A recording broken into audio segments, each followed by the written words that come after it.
Hello, my lord? Please forgive me for disturbing you. It's me, Amy. I believe you called for me? At least that's what Hana told me.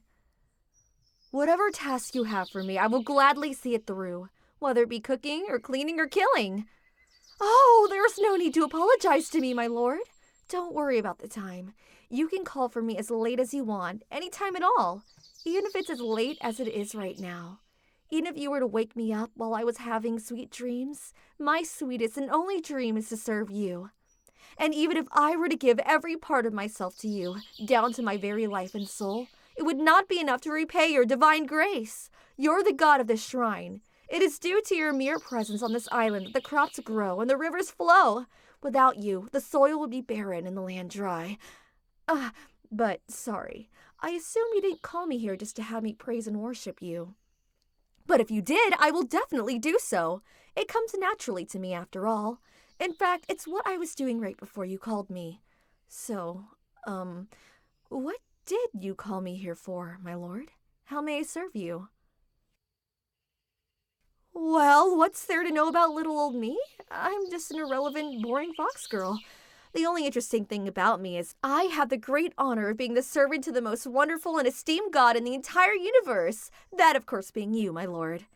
Yes, I do indeed have several. Well, I don't know if I call them hobbies. They're more like compulsions. I like to talk to Hana about you, if that counts. Sometimes I get a bit jealous towards Hana. I get a bit jealous that I'm not the only girl to have the immense pleasure of being your servant. But Hana is a good girl who makes sure to understand her place, so I tolerate it, much to her benefit. Anyways, I do enjoy her company, though. It gives me a chance to fangirl over you. I tell her how grateful I am about the blessing you have given me, that I may see my God every day up close, that he remembers me and even talks to me. I am unworthy to even gaze upon the ground that you have walked on, and to think you're even asking me about my hobbies. This is what I talk to Hana about, that you are such a great and merciful God, that you have a place for even lowly mortals such as myself in your heart. I am overwhelmed with guilt in your presence. Even for a god, you are divine. Your perfection is beyond my comprehension, and yet you show such great mercy in sharing your time with little old Emmy. I will never forget this kindness. Yes, talking to Hana about you isn't the only one. My life is centered around you, not her. I also like to make clothes. Well, not just any clothes, though. I like to make clothes that look like the ones that you wear.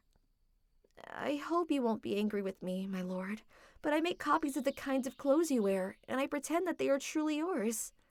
That they are the very clothes you wear. Then, and again, I hope you're not angry with me, my lord, but I like to wrap them around myself. It's exhilarating to wrap myself up in the very same fabrics that you've touched, that you yourself have worn.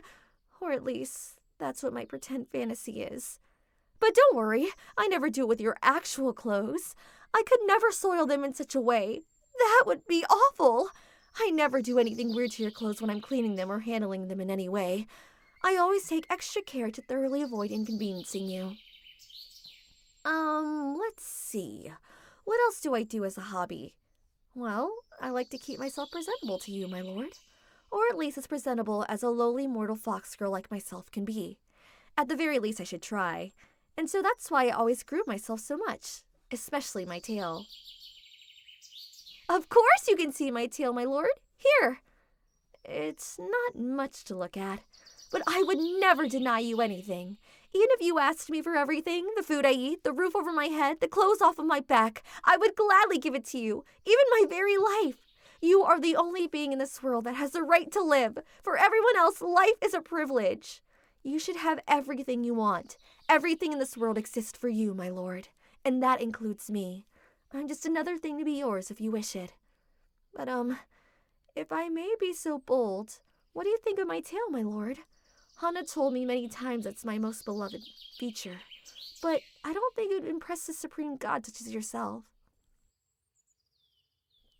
Cute? Cute as in pretty? Cute as in adorable? Beautiful, pleasant, delightful, charming? That's the word cute? Am I understanding that correctly, my lord? I'm not sure I understand, but if you say my tail is cute, then it must be true. Thank you. I never thought it would catch your eye, but I always had a shred of hope that it would. Touch it? You want to touch it? Are you sure, my lord? My tail is dirty, filthy, and unclean. Well, not really. I clean it at least twice a day. But compared to a god it is. I'm just an icky mortal. I wouldn't want to soil your divine hand. Of course, my lord. If you say I'm clean, then it must be true. Then, in that case, please go ahead and touch my tail as much as it pleases you, my lord. I can't believe you're touching me.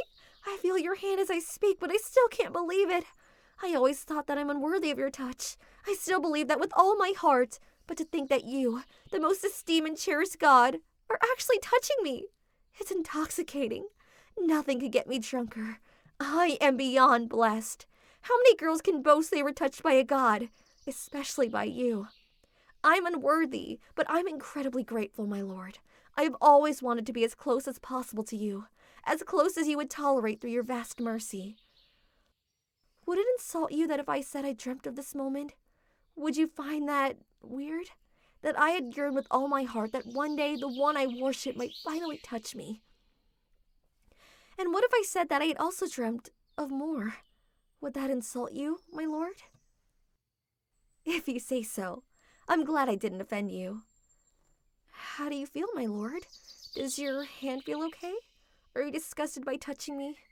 I wouldn't want to bother you. I know I'm just a dirty mortal, so if you're just doing this out of kindness, it would be understandable if you stopped. You're the greatest god, and I am merely a servant girl. I know. Of course, my lord, if you say so. I don't know why you seem so pleased to touch my tail, but I suppose I shouldn't question my good fortune. If I may be so selfish, I would love it if it pleased you to touch it longer. Every day, I think I can't possibly love you more than I already do. And every day without fail, you prove me wrong. You are truly the greatest god. There is so much you give to me, and so little I can give to you. I often think that through my devotion to you, perhaps you will at least be flattered, that perhaps you'll at least be pleased that I am such a faithful servant to you, my lord. What could I do to serve you more faithfully? I'd do anything for you. I'd kill my family for you. I'd set myself on fire for you. I'd force everyone in this ungrateful world to bow to your majesty. If you asked me to, I would go out and obtain 1,000 sacrifices to you right now. Would that please you, my lord? No? What about 50? Or 40? 20? 10? 1? No? Not in the mood for a little sacrifice? Okay then. I'm sorry, my lord. You saw right through me. I'm selfish. If I sacrifice people to you, it wouldn't be to satisfy you. It would be to satisfy myself. I told you, my lord, I'm a dirty mortal. I have dirty, selfish desires like these. Fantasizing about killing people just so I can get my god's attention. Stupid, dirty, useless enemy, what were you thinking? Stupid, stupid, stupid! Even if I punished myself right now, it would still just be for my own selfish satisfaction. I'm not a very good servant, am I? I know I really shouldn't question a god, but I don't see how you can really say that. I can be really selfish when it comes to my feelings towards you, my lord. Do you still think I'm a good servant in spite of all that? Even if I have dirty, impure, ungrateful thoughts towards you? Forgive what I said, but what I mean is, I love you. But I don't just love you like a worshiper loves a god. Do you know what I mean, my lord? And is it okay for me to feel that way? Romantically? Even if you're a god and I'm a mortal. I've been beating myself up over that for so long. If only I knew earlier you were that accepting of me. It would have saved me a lot of stress. But thank you. I'm happy I know now, my lord. So, I know it plausibly came out as a confession before, but let me do it a bit more clearly. My lord, if I were to confess to you, what would you say?